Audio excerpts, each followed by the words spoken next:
On behalf of the U.S. delegation to the NATO Parliamentary Assembly, I want to welcome you all and thank you for coming. This is an important time for us to come together, not just because of the threats that we're facing around the world, but also that each of our nations are joining together as part of the NATO Summit. And as parliamentarians, we contribute to the overall policy debate and discussion. We're going to have a very fruitful discussion here where we'll get to hear from each of us. And I think this will help inform our debate and dialogue as we come together as the NATO Parliamentary Assembly. In 1955, the NATO Parliamentary Assembly was created, and David Hobbs, former Secretary General of the NATO Parliamentary Assembly, used to say that if there wasn't a NATO PA, that NATO would have to create one.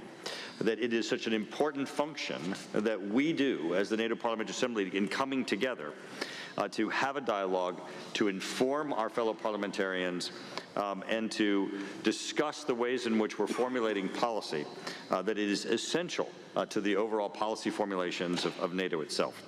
I was very honored from 2014 to 2016 to serve as President of the NATO Parliamentary Assembly, and I'm certainly very proud to introduce now the acting President of the NATO Parliamentary Assembly, our former past President, Gerry Connolly.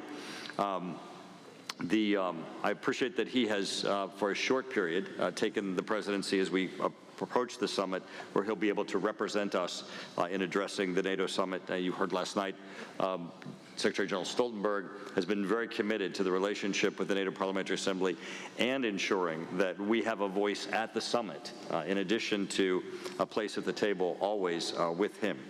So on behalf of the U.S. delegation, first off, let me welcome you. And then secondly, I want to also congratulate Gerry Connolly for his service both as past president and as current president.